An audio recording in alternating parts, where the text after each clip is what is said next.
ए भौजी मारे भैया के ऐसन के जाकर नाली में गिरोड़ रहा हूँ।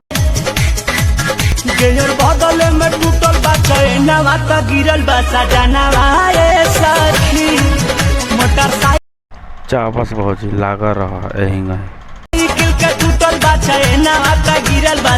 ये सब क्या देखना पड़ रहा है? अच्छा है मैं अंधा हूँ। सजनवा रे सखी पहिला बेर सोया ए अफरोज देखे भौजी गाना सुना दो तोरा के। अफरोज अस्सलाम वालेकुम।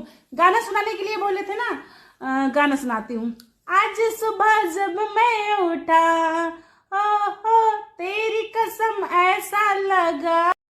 देखे भैया वो क्या कहता था बाबू वो दोनों भाड़ुआ बड़ा सन। ए रिपोर्टर साहब रउए ले चली ना हमरा के। फिर किनो सुनाया अजूबा चीज ले आई। साफ सुथरा बात बताओ, एक सेकंड साफ सुथरा बात बताओ कि तू पति के साथ रहबू कि देवर के साथ रहबू? वो दोनों भाड़ुआ बड़ा सन। ए रिपोर्टर साहब रउए ले चली ना हमरा के।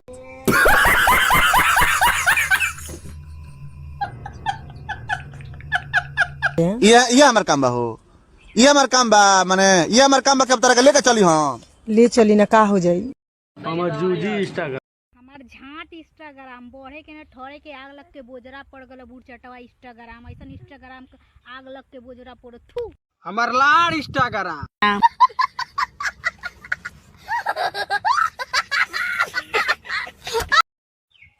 कल अगर तुम्हारे पास मैं 1 घंटे के लिए आ जाएं तो क्या खिलाओगे मुझे बताओ।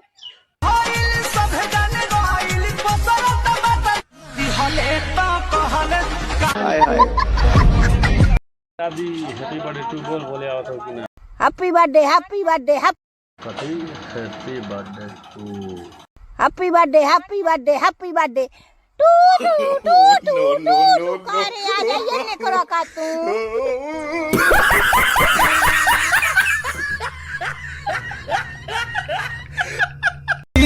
साफ सुथरा बात बताओ, एक सेकंड साफ सुथरा बात बताओ कि तू पति के साथ रहबू कि देवर के साथ रहबू? हम देवर साथ से रहें।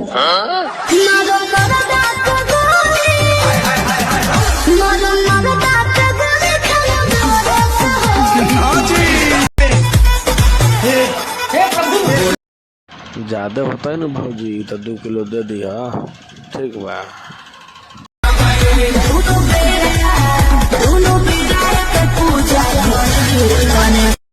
अरे भौजी रंडी हो तो भाई बेबू से के काम चली जाए।